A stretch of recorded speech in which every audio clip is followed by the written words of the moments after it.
Mga boss, so ito na yung sabi ka kasi ni seller, bagong bili niya daw tong speaker niya.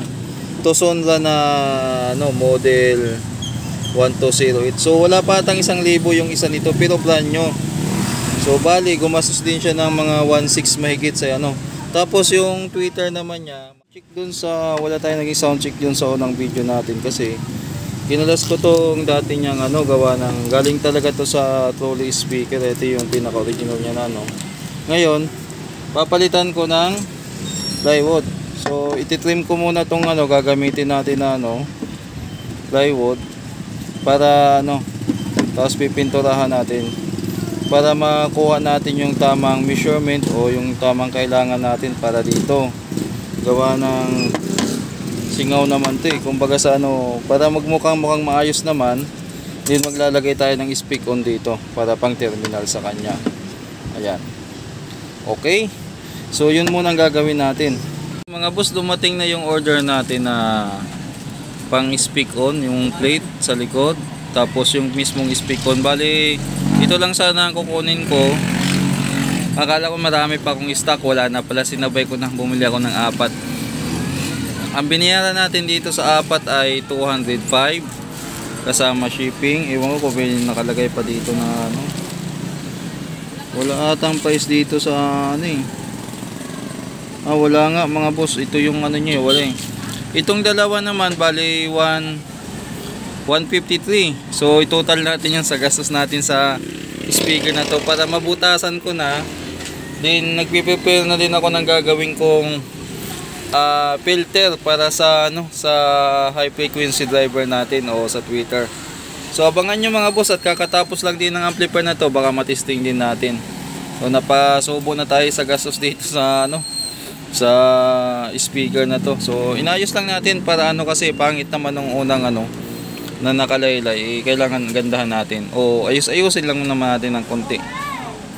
Okay mga boss, update tayo. Ito na, malapit na. Ito na yung ginawa nating high pass filter para sa Twitter natin, at nakagawa na tayo ng isa. Yun, naka-ready na. Ikakabit na lang. Ito naman sa kabilang box. So anong gagawin natin dito? Ang gagawin natin ay kakabit lang natin yung wire dito at yung para sa Twitter. Then good to go na to mga boss. Lalagyan ko lang din to ng glue para sigurado, kasi hindi ko naman to kakalas-kalasin ipipix ko na to. Yan. Para walang langit-ngit pag pag tumunog, para silyado. Okay mga boss, yung final testing siguro nito pag baka bukas, baka sakali bukas. Okay mga boss, so ito na yung wiring, baka ito yung galing dito mismo sa magkasama sila. Ito yung balot natin. Yung pinaka-input ng dividing natin or high pass filter natin. Yan, input, tapos yung output papunta na ang Twitter. Tapos itong wire naman to, itong isa papunta naman dito sa speaker. Ito yung ilaw. So na-revise na natin yan. Sorry pala sa mga gumawa tayo ng eksperimento kung paano mag-react yung pero hindi ko na ulitin yun. Gumawa tayo ng eksperimento, sinadya natin na babaan yung tapos yung design, hindi ba natin kung paano mag-react yung viewer. So pasensya na mga boss, nag-try lang ako kung anong magiging reaction nyo, at meron talagang gumawa ka ng maganda at hindi, meron talagang mang babash, wala na tayong magagawa dun.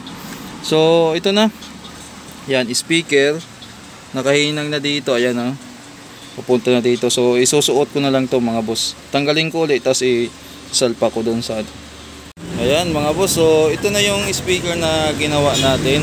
Tamang tama, ititesting natin ngayon. Ito yung ginawa natin sa likod. Ayan, naka-speak on na siya mga boss, pati yung kabila. Ayan, naka-speak on na. Tapos ito naman yung amplifier na ni-repair natin. Tamang tama, sabay silang ititesting. So pan-testing natin na speaker at saka yung bagong gawa nating amplifier. Wala pa siyang screw, just in case may problema, mabuksan agad natin. So andito yung connection natin sa speaker A, right and left, tapos si jack. Ngayon buksan na natin.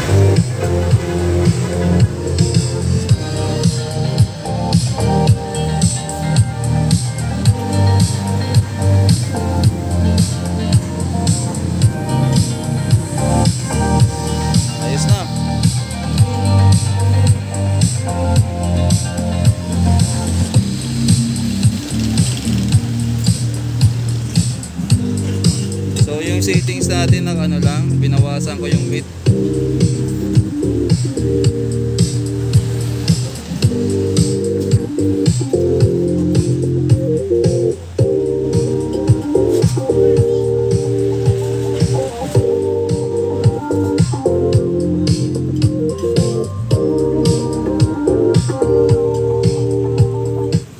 So ayos na siya mga boss. Pwede ko na tong i-chat yung may-ari para ano, para makuha na rin dito. Tapos yung ano naman natin, speaker success naman yung ginawa natin diyan. At yung ilaw lang nakalimutan ko ata ikabit yung isa.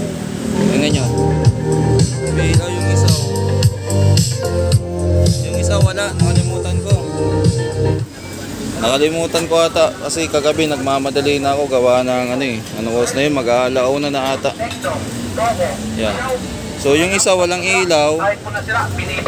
Pag ano na lang kakalasin ko to. Pero kahit wala ng ilaw okay lang naman eh. Okay lang naman kahit walang ilaw na eh. So hanggang dito na lang mga boss. At isang video na lang to para sa dalawang vlog natin. Yung speaker na nabili natin, bali magkano yun? 5,600 plus 200 plus ano. So almost 7,000 din pala inaabot. Almost 7,000 din pala inaabot dito sa speaker na to. So yan, i-chat ko na yung may-ari nito para mabalitaan. Ayos na.